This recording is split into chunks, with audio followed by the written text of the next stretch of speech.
still use lots of stuff from the bebop era. You know, it's just a part of my style, I think. But playing with Charlie Parker was really a great experience. Great, beautiful. And he was a nice guy and everything else. I think he liked me. And of course, that's where I met Miles Davis, and I later got an opportunity to record with Miles because of this engagement in Philadelphia, of course.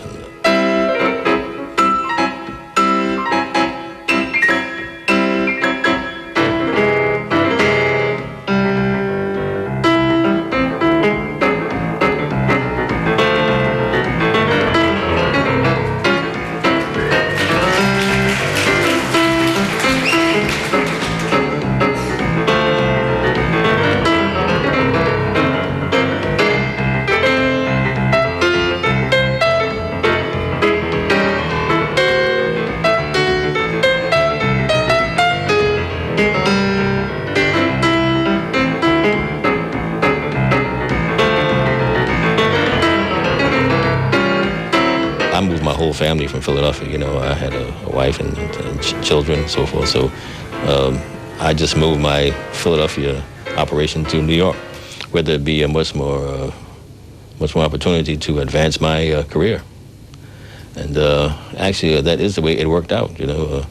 It wasn't as if I was going from Philadelphia to New York unknown or anything like that. You know, I was pretty well known by the time I got there, which really made things pretty easy for me. I had done some things with Sonny Rollins because of the Blue Note experience too. And I'd never really actually played with Miles. I think I only made just one recording with Miles. But I did do some things with Sonny Rollins once I got there.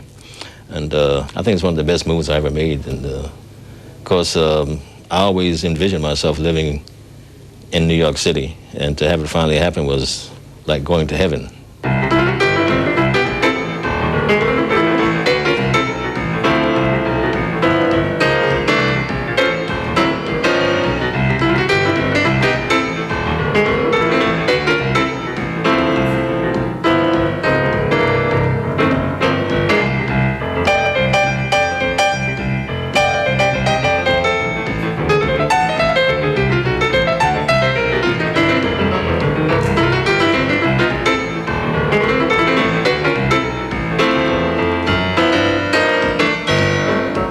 Late 50s, I did this recording on the New Jazz label.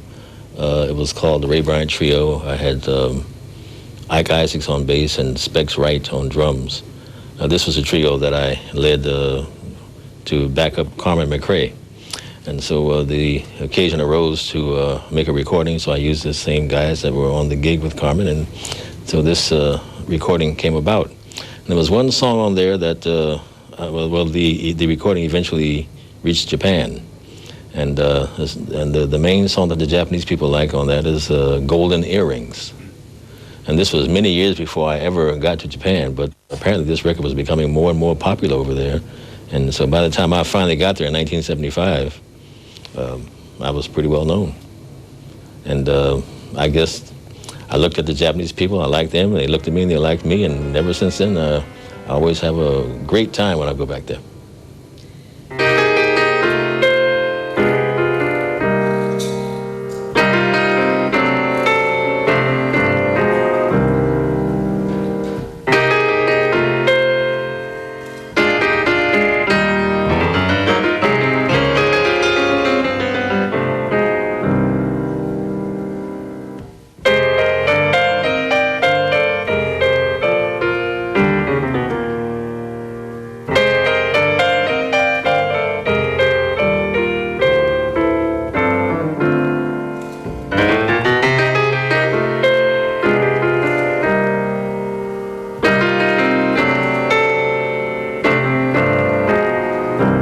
This is my first time here in maybe 10 years. I was here maybe 2 or 3 times before. I get a chance to see people, friends of mine, that I just don't see during the rest of the year or rest of the years in this case, you know. And just this the feeling of camaraderie, and it's just great. The ambiance is just great. It's not like just going out to do a gig. It's also like going to a big party and having fun.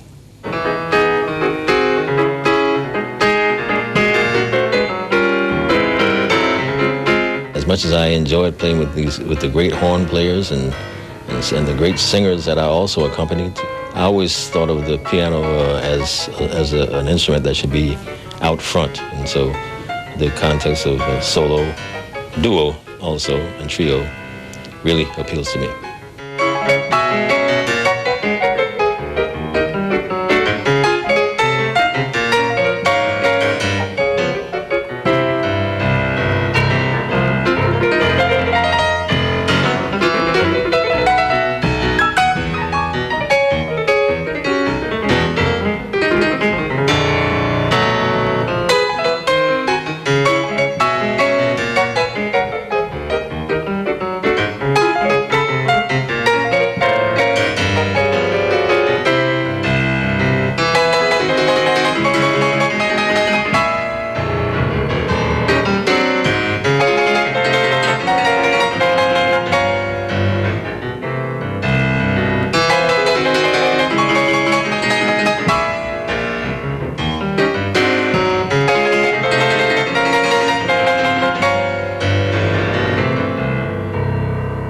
The Smithsonian Institution has a program whereby they come out and interview musicians that they think are important, and that should be, that their life stories should be chronicled and preserved in the institution, in the Smithsonian Institution in Washington, D.C. And it's sort of like a thing where aspiring musicians and people who just want to know more about the art form called jazz can go to the Smithsonian Institution and queue up different things, like recordings and manuscripts and things like that, and read about these different people and learn. So it was great, a great experience to have them come out and do this and interview me, and I felt like, wow, I'm a part of Americana.